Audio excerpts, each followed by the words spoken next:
Hi, this is Katie Ray with Confetti Park, and I'm here with Steven Scaffidi. Welcome.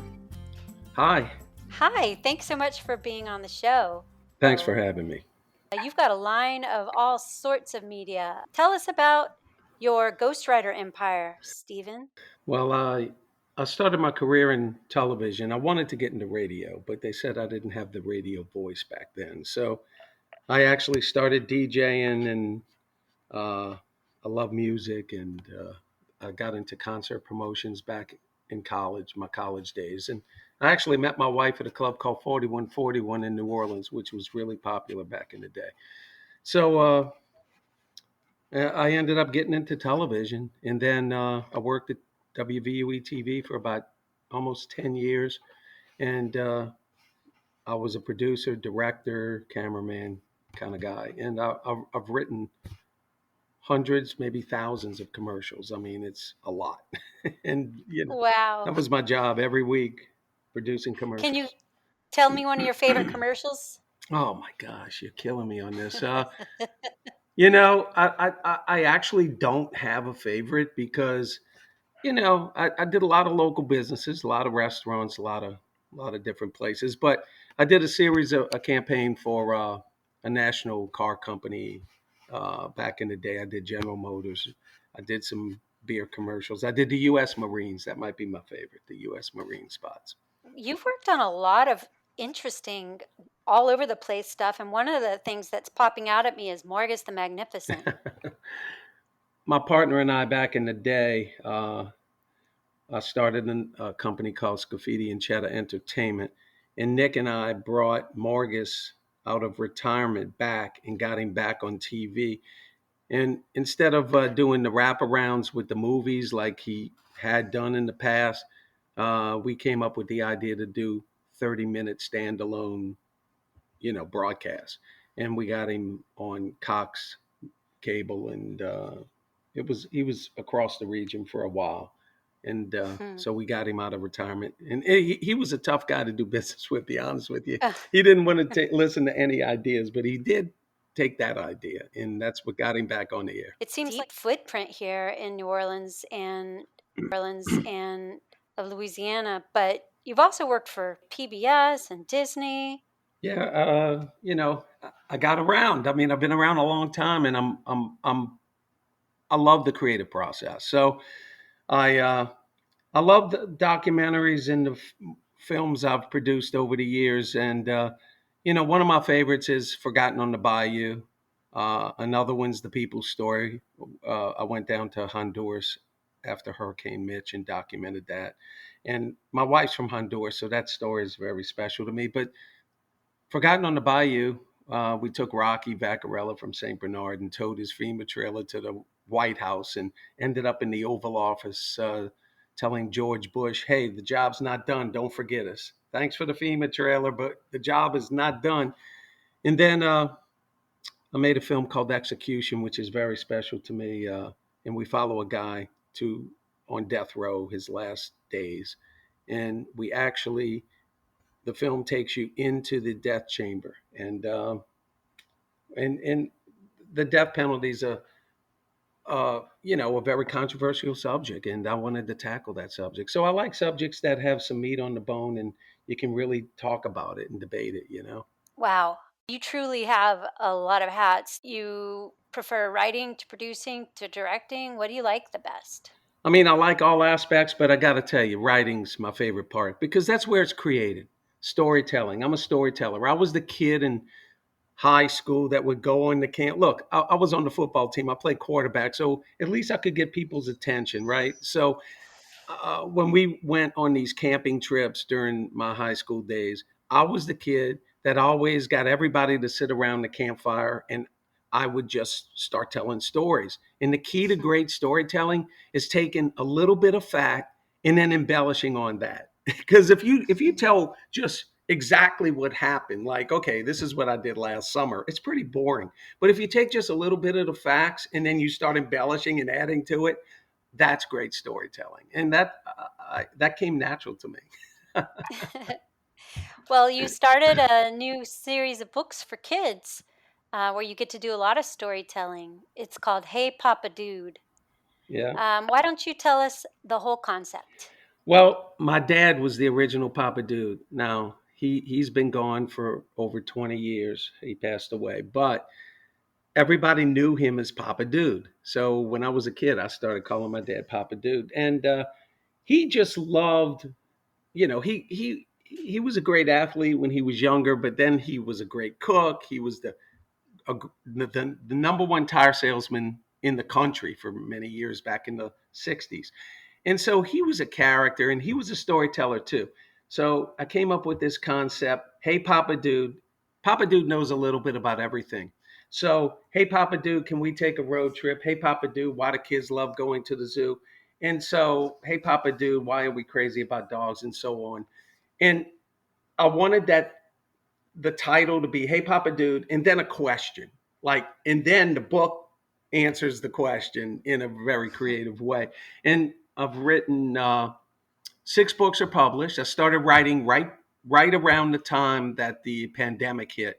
So the pandemic, in a strange way, enabled me to just hunker down and start writing. I couldn't do much else.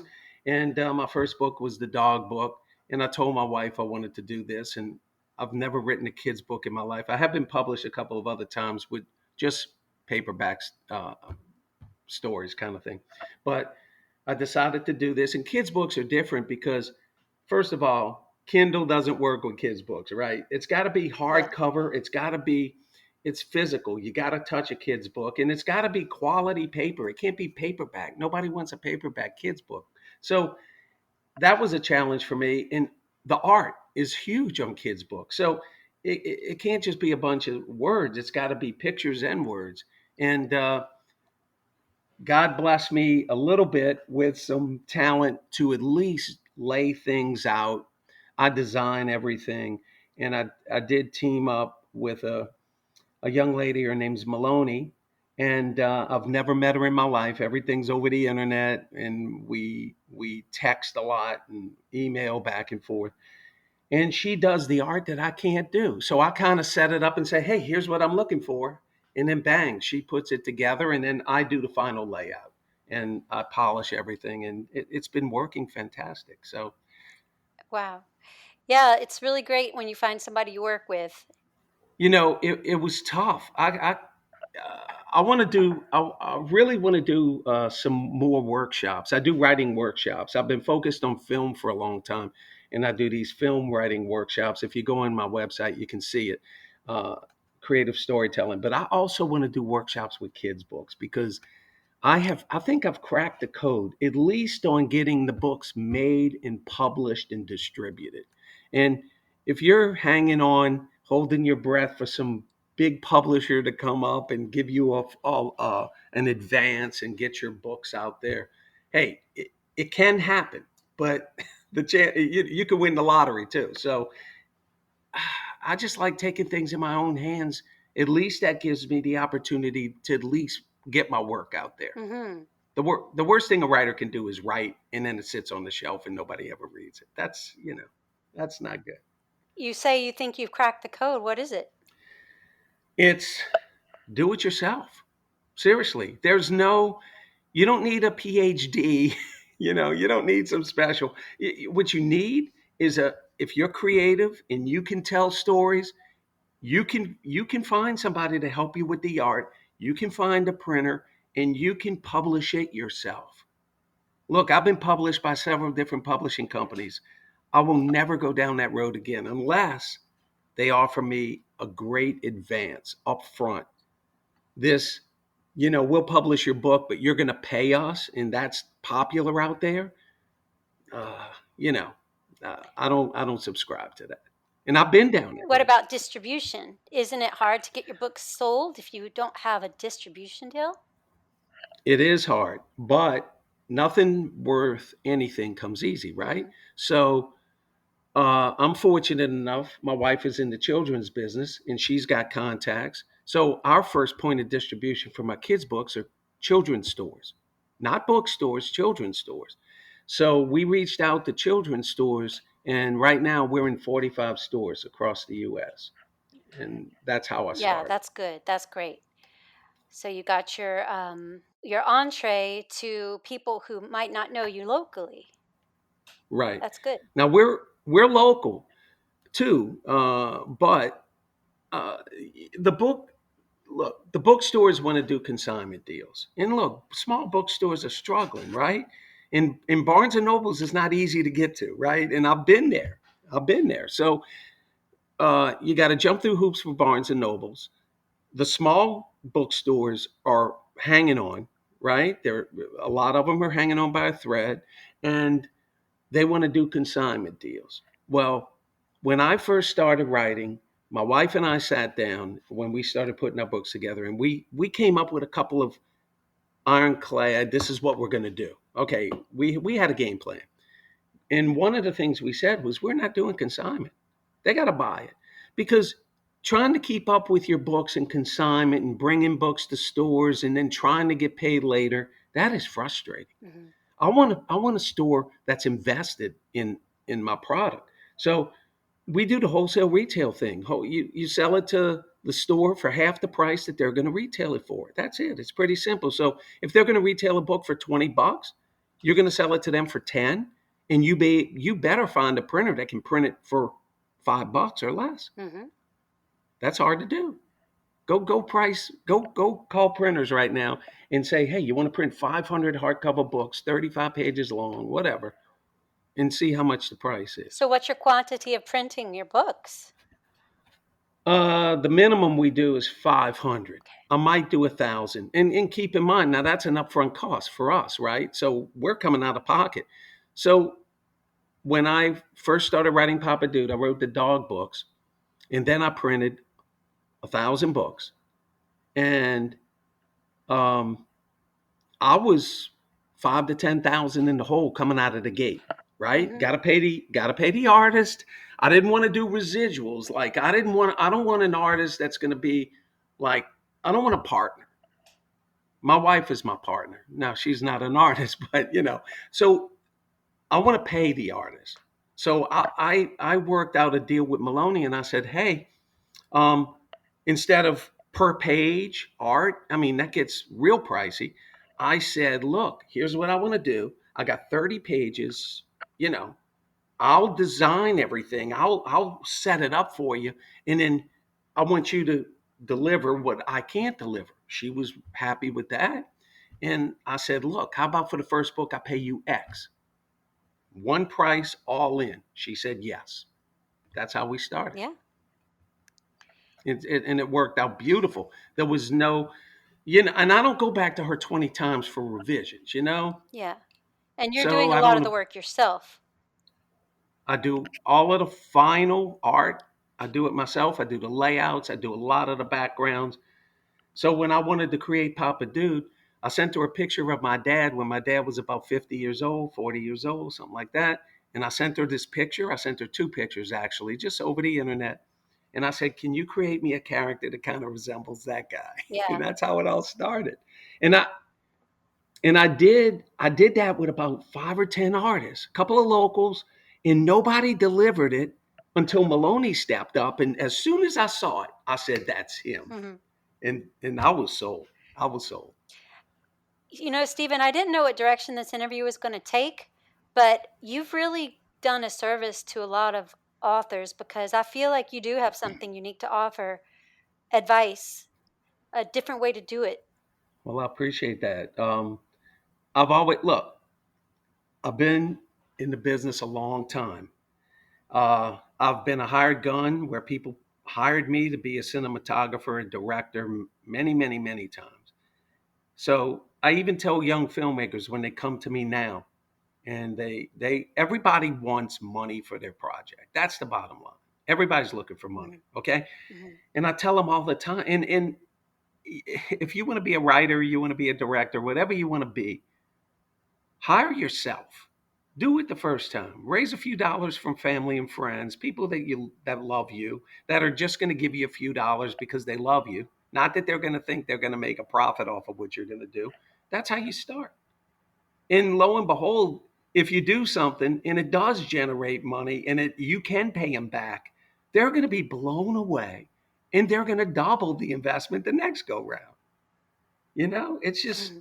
That's the way it Yeah. works. Nobody's going to hire you coming out the gate. Nobody. Unless you're a prodigy and you've some kind of way you've done something that just sets the world on fire, maybe. But the chances of that happening are pretty slim. Well, I think it would be good for people to know how they can find your creative workshops.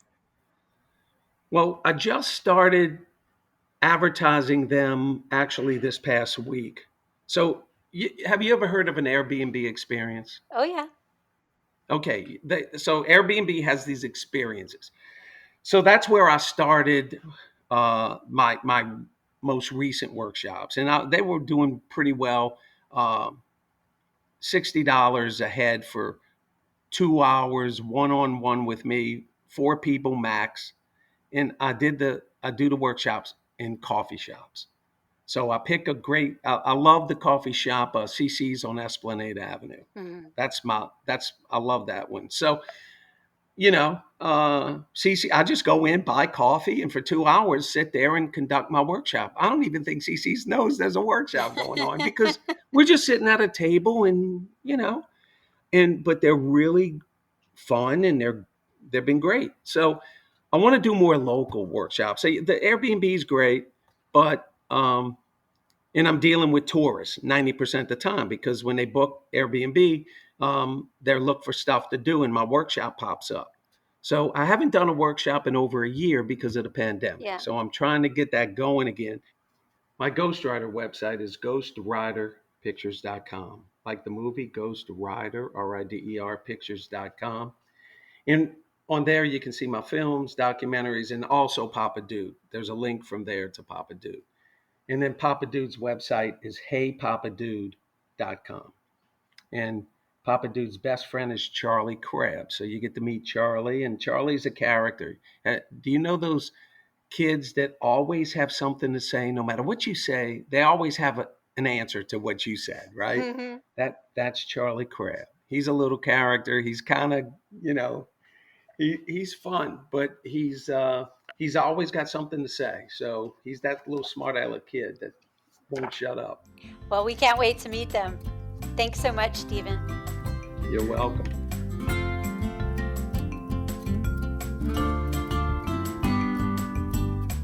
You are listening to Confetti Park, a podcast brought to you by ConfettiPark.com.